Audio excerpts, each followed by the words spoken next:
Hey y'all, I'm just sitting in the backyard here getting ready for church and been thinking about the words of John 6. And we're going to be studying that at church today, so I just thought I'd share a quick message about it. I was thinking about it from the perspective of Jesus.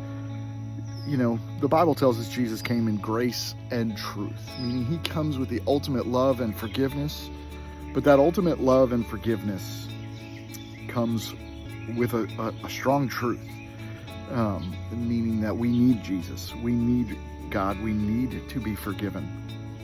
And I was just sitting here thinking of the words of John 6, when Jesus looks at the folks that have been following, the folks they call disciples. And he says to them, if you're going to follow me, if you're going to really have a part with me, you're going to need to eat my flesh and drink my blood. And he says something that's a really heavy statement to these people. And he just lets them chew on it. And then one of the things the Bible tells us in John 6 is a lot of the folks stopped following him that day. And then he looks at his 12 apostles that haven't become apostles yet, but he looks at the 12 and he says, what about you 12? What are you going to do? Are you going to keep following me, or are you going to walk away? And they don't walk away, they stay. But you know what doesn't tell us is all the people that left. After he said something really truthful and really heavy, he doesn't go running after them going, oh, please come back. Oh, I'll change what I said, or I'll do something different. No, Jesus lives in truth. And you know what? As a loving God, he loves us enough to let us wrestle with that. He loves us enough to let us wrestle with what we believe.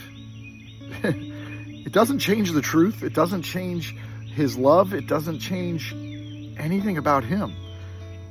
The question is, are we willing to change, to follow him? And I just wonder if sometimes we try to create a picture of Jesus that we want him to be, and not the picture that he is. Some of us create a picture of Jesus in our heads as just this taskmaster who tells us what to do and to follow the rules. Other of us create a picture of Jesus that's this hippie who just says peace, love, and power to the people, baby. The reality is, Jesus knew his purpose when he was here, and it was to save souls. It was to die on a cross and bring people into the kingdom of God. See, the Bible tells us that all have been separated from God by sin. All fall short of the glory of God. But through Christ we find salvation. And that's the balance of grace and truth. Is that the truth is we are all sinners. We all need something that can reconcile us to God. The love is that Jesus gave his life to do it. And that while he hung on that cross, your name was on his mind. So my encouragement to you is think about how much truth there is in the fact that you need a God like Jesus. And how much grace is that he came and gave his life to meet that need. Have a great Sunday today, y'all. If God says hard things to you, just listen, because they're for a purpose. But know that they're all to point you towards his grace. All right, y'all, have a great Sunday. If you need me, holler.